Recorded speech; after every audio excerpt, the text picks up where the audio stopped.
We're back with another tournament game, and this time I'm using Thunder Wave Natu with Substitute Dragon Dance Scraggy. And the idea is to spread paralysis so that I can sweep with Substitute plus Dragon Dance on Scraggy. And I've combined it with Mianfu to create kind of a fighting spam core, and then I have my bulky core of Pharaoh Seed and Frillish, and then I have a ground type in Drillbur, who I think is really underrated now, and that can also benefit from paralysis because of its Swords Dance set. And my opponent is using a fighting spam team, but what's really important to notice is that my team loses really badly to fighting spam. My only fighting resists, like Frillish and Natu, are weak to knockoff.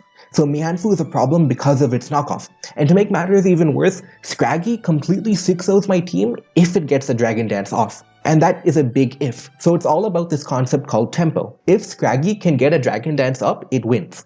But how does it get it? It has to have one free turn, and then it needs to use that free turn to Dragon Dance. So this game, for me, is going to be about stopping that tempo, right? So what are ways that Scraggy can get tempo? So for example, if it is Substitute Scraggy versus Pharaoh Seed, if I Thunder Wave and he uses Substitute, he gets that tempo, and now he can Dragon Dance. Similarly with Frillish.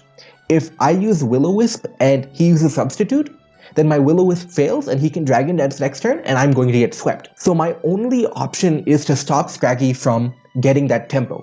So I have to do everything I can to stop that tempo. And it's going to be really tough because he also has something called Memento Cotonee. And Memento Cotonee is really good at getting that tempo because Memento drops your attack. So for example, say he uses Memento on my Mianfu. My Mianfu actually cannot kill Scraggy. High Jump Kick doesn't kill Scraggy, and Scraggy can set up on my Mianfu. So it's really going to be an uphill battle because my team is completely 6-0'd by Scraggy. So I have to really do my best to stop it from getting it set up. So we'll go right into the game right now. And I lead with Mianfu here, and he leads with Abra. And I go Natu here. And why did I go Natu, right? So I have three things that check Abra. I have a Natu, I have a Pharaoh Seed, and I have a Frillish. But I'm really scared of fighting types, and I don't want him to ever go to a fighting type. So Pharaoh Seed can invite Mianfu in, and I'm weak to Mianfu, right? Frillish to an extent can invite Mianfu in because I don't really want to take a knockoff, right? So I go to Natu as my check because Natu denies the fighting type from coming in. And if he goes Scraggy, I can T-Wave it. So it's a very, very minor thing, but when I'm choosing what to check Abra with, I'm trying to avoid using Pharaoh Seed and Frillish because they can give up tempo to Scraggy. So my whole game plan is about avoiding Scraggy. And he reveals Knockoff, which is an interesting uncommon move, and I Thunder Wave it here. And here I get ambitious. I go for the double Thunder Wave, predicting him to switch out, which he didn't do, so good play on his part. But I thought he would switch out because he wouldn't want his sash to be removed. But he out-predicted me here, and he goes for Dazzling Gleam. And now I'm forced to keep roosting to stay out of range. So he hits me with another Dazzling Gleam, which is fine, but I keep roosting, and now he goes to Porygon. And Porygon is going to be a threat, because it's not that I don't have the Porygon counters, I do. I have Pharaoh Seed and Frillish, which are both pretty good at checking Porygon. But I'm so scared of him just double switching to, for example, Mianfu or Scraggy, or doing something where he can create a situation of Scraggy versus Pharaoh Frillish, right? So I'm really scared of that right now. So I'm going to actually pivot to Mianfu here. And I pivot to Mianfu because I figure I can live Tri-Attack, I can live Thunderbolt, I can live Ice Beam. I don't live Psychic, but there's no way he Psychics, right, versus a team with Pharaoh Frillish. So I go to Mianfu here. And he actually reveals Shadow Ball, which is a very interesting move. It's a pretty decent move too. And he switches out as I Fake Out. And why did he switch out, right? He switched out to try and punish me going Pharaoh Seed, for example, or me going basically Pharaoh Seed, right? So Mianfu was a good mid-ground play for him because it covered almost every option, right? So good play from him to go Mianfu.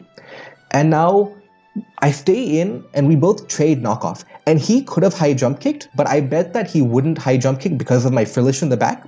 So we exchange knockoffs here, and now it's a speed tie. And usually I hate speed ties. I don't like to go for them at all. But here, I feel like I don't have much of a choice.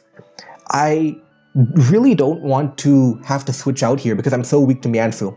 And if I can kill the Mianfu right here, right now, that's going to be huge for the late game because of how weak I am. So from a risk-reward perspective, going for the speed tie is in my favor because of how valuable his Mianfu is to him. So I'm going to go for the Mianfu speed tie. I lose the speed tie, but he U-turns. And then I high jump kick the switch in. And to me, that was a very odd play from him, right?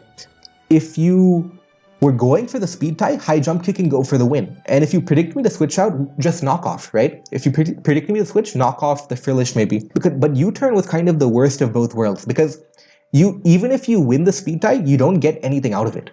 So I didn't like that play from him, but it's fine. And now we have a very critical moment of the game. So Cotonee can basically kill Mianfu, and Mianfu is completely hopeless versus Cotonee. Mianfu cannot touch Cotonee. But I'm expecting him to double switch out. And what I mean by that is, my Pharaoh Seed is a very obvious switch into Cotonee. Cotonee cannot touch Pharaoh Seed. But what if he predicts my Pharaoh Seed and goes to a fighting type?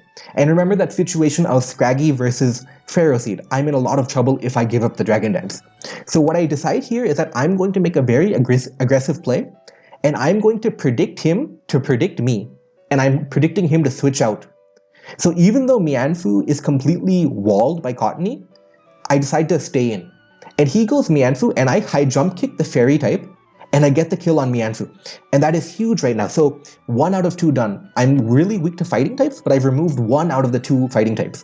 Now granted, Scraggy is much more important than Mianfu, but still, getting rid of Mianfu was really good right here. And now he goes to Cotonee again. And I go to Drillbur here, because again, I really don't want to go Pharaoh Seed on the Scraggy predict. So I go to Drillbur here, and I take a Dazzling Gleam. And now, my opponent must be thinking, why would he go to a ground type on a grass type, right? So he can reasonably deduce that, okay, Drillbur must be Poison Jab. So he is going to make the switch to Pharaoh Seed, and I'm going to predict that switch and go to Mianfu. So I get this really nice prediction off, and then I U-turn on the Pharaoh Seed, and I'm going to go to Natu, and he tries to get Stealth Rock up, and it gets bounced back. So he was put into an awkward position because Mianfu plus Natu basically covered Pharaoh Seed, and I'm able to get Stealth Rock up. And Stealth Rock up is not actually that valuable here, because even though he has Cotonee, Porygon, the main thing I'm looking for is a way to beat Scraggy. All of these don't really matter right now. Scraggy is the only thing that threatens my team, and I have to do everything to try and stop it. So I get my Natu in, and that's going to be a free Heat Wave for me. And he goes to Porygon, and at this point I think it's Scarf Porygon, because the way he's been playing it. And I go to Frillish on the predicted Tri-Attack. So right now I'm thinking I'm doing pretty well, but he reveals he's not actually Choice Scarf Porygon. He reveals he's Berry Juice Porygon, which is both good and bad. It's bad because he can switch moves, but it's good because my Mianfu can outspeed that Porygon. So overall a mixed bag right here, and at this point I don't really have a choice. I sacrifice Frillish. And now I go Mianfu, and I'm just going to kill the Porygon right now.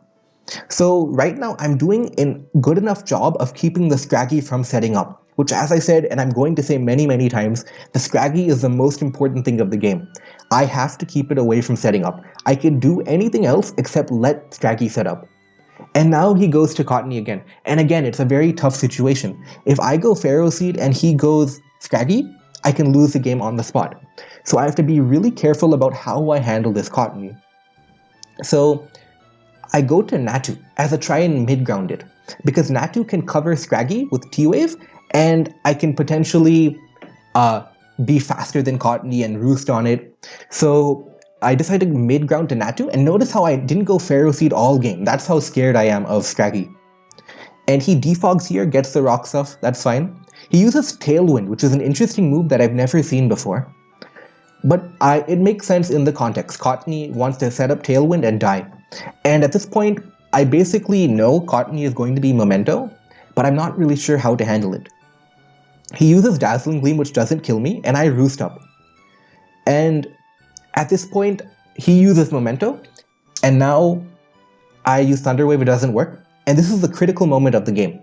So basically, there are two things that can happen. I can either use Thunder Wave, or I can use Heat Wave. And Heat Wave breaks his substitute, by the way. So Heat Wave can break a substitute.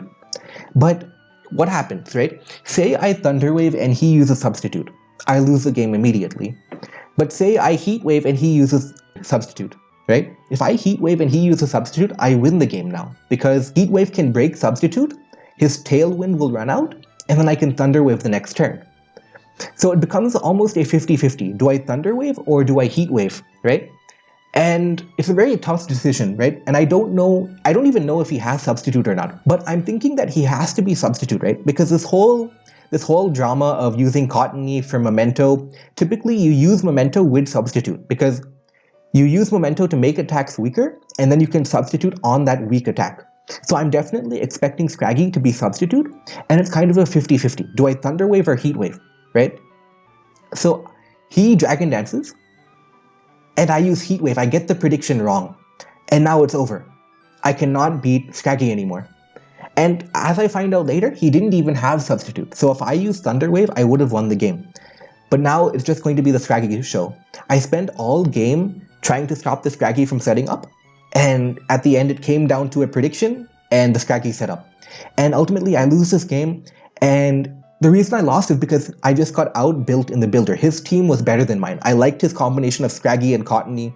It was really good as a core, and the matchup versus me was really good, and he executed well by understanding his game plan. He knew that even if Mianfu died, even if Porygon died, he wasn't in any real trouble because Scraggy could dominate the game if he even got one turn. And ultimately, I didn't play well enough to stop the Scraggy, but more importantly than that, he just built a better team than me.